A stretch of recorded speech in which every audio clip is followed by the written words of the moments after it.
Look who's back. Yeah, finally. Happy to be back. Felt like 10 years. I tell you what. Doing everything the hard way. It's being a turd. There you go. There you go. Lucian. Such a nice tea. Lucian missed him so much. I'm not falling. I'll push all my chips and call all in. I'll bet on myself, you keep stalling. I hear destiny. Greg is back, thankfully. We all missed him so much. The girls did, I did, the dogs did, the cats did, like pretty much everything did. It's awesome to have him back. Safe and sound and back to home. Just the way I like it. So with Greg back, what's new in our neck of the woods? Well, Hannah's gonna calve here soon. So she's got a fair bit of slime on her hinder. Right here. And her udder's starting to fill up. She's got a long ways to go. She's got a lot of ripples, a lot of space to fill up, and a really active tail. But you can definitely tell from when she's dry to when she's right now doing a really good job. So these teats, when she's close to calving, these teats right here will separate, and this will all firm up and be big and full back here. She's dropped, however, right here. You can see this depression in her side. Baby used to be really high, and now baby's low. So baby's getting heavy. What you think, Hannah? Is baby getting heavy? Cora over here, she is due to calve in September. Hey, Cora. She's due to calve in September. She has a much bigger udder than Hannah does, but she's also an older cow by like 2 years. She's built quite a bit differently than Hannah is as well. Her udder is markedly fuller than it usually is. She takes a little while to fill up in these 2 quarters right here, but these ones look pretty good. She does have a long ways to go though, because this usually comes out this direction. But we're getting there, huh? So the next big thing are the dairy cows. We're gonna have some little dairy babies, and hopefully my little dipstick calf can graft onto one of these ladies and get some extra sustenance, because the bull calf has his mom here and she doesn't have a mom anymore. So hopefully one of these ladies will adopt her. They're gonna have enough milk to share, so I'm hoping that it happens. Usually they start sliming in the back end about, it depends on the cow, but possibly 2 to 3 weeks prior to. Some of our beef cows, it's right up in there, 72 to 48 hours pre-labor. But just getting kind of round. So since we're on the subject of Cora and Hannah getting close to having babies, I wanted to kind of do a little bit of a what to expect when you're expecting dairy cow style. So first off, I like to make sure that I have a good solid set of OB chains. OB chains come in really handy for when babies get a little bit stuck and you need to help pull them out. So say that my fingers are a hoof, and then you have your ankle here, and then your further up leg here. So what you want to do when you do this is you don't want to wrap them to where you're just pulling right on a joint, because you'll dislocate a joint.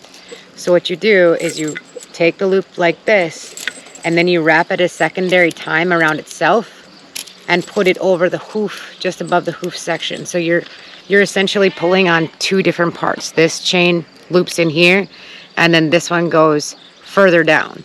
And then this guy has a loop that goes all the way down to the bottom. So basically you do this same wrap.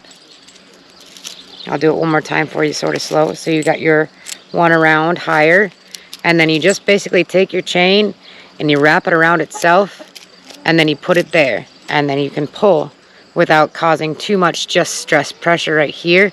It actually separates out the pressure and the pull further down the leg, so you don't separate, or hopefully you don't separate anything that you don't want to. So you basically do it twice. So you have 2 front legs, so you do the strap twice, and then I like to have 2 OB hooks. So they basically hook onto this chain, and then you can have more leverage, because things are going to be wet, things are going to be messy, things are going to be slippery. So a little bit of leverage goes a long way. I usually have 2, but I've just brought 1 to show. You can pick them up at pretty much everywhere that's animal farm related. Oh, let's see here. About yitty long, and that's plenty long. Along with those OB chains, you're going to need to kind of smooth your way on in. So you're going to need some lube, and I would recommend some really long gloves. The OB gloves work great. I usually put another glove on top of the OB glove because they are really, really loose. They're made for giant hands, like literally giant hands. So you need some lube, you need some OB gloves, probably some other sort of gloves that are a little bit more tight. All these things you can basically get at like your Tractor Supply. Hi, ducks. Basically get at your Tractor Supply or Fleet Farm, or kind of like any farm store that you have. They usually carry these things. I also do a hemostat up on my shirt with the OB glove on it, so that when I pull my hand back out, the glove stays where it's supposed to, because it will want to go with it. So that's for getting baby out. So what happens after baby's out? For most of the dairy world, maybe homesteaders, maybe not, you might not know about a product called Bovacalc. Bovacalc is basically a calcium bolus that you administer with a Bovacalc gun. It's actually just down the mouth, into the cow's throat and then into the stomach. And then this basically dissolves slowly so that she can have a boost in her calcium, because this will help prevent, will not cure, will help prevent things like milk fever. I give one no more than an hour after birth, and then another bolus 12 hours after you gave the first one. And this helps prevent, it does not cure, it does not stop, but it helps prevent them from getting things like milk fever. Basically what milk fever is, it's their body's just stripping all the calcium that it has in its system, and so they tank out, and cows can actually die from that. A lot of people are not aware of that type of thing with their dairy cows, family milk cows. It's a common thing. There's not really a breed that's more prone to it than others. Some might say that Jerseys are more prone to it. Some might say that Holsteins are more prone to it. It's just something that happens. It's a high milking dairy girl thing. It happens. Things can happen. So Bovacalc, another product that I really highly recommend is called Red Mound Conditioner. We've actually been using it for the last 2.5 years.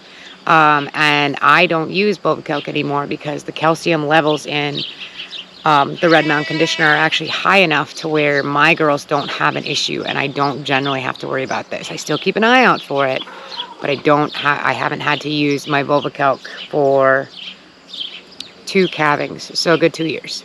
After baby comes out, you want to make sure that that baby's set right with the world, ready to go. So check it kind of over if your cow will let you. And then I like to spray its navel with iodine. I would show you the label on this guy, but I'm not really that big of a fan of this one. That's why it's still left. But basically a stronger iodine. There is a naval iodine. I do not recommend this version just because I've had too many issues with it in the past. But a naval dip / iodine just helps dry up that umbilical cord and get baby up and running without any issues, without umbilical infections and things like that. It really just helps out. I like to do this at least 3 times. So once right when the baby hits the ground, one a couple hours later, and then one the next day. And usually that umbilical cord will crisp right up, and then you don't have to worry so much about it, because basically what this iodine will do is dry out that navel and help everything from staying out and not coming back up.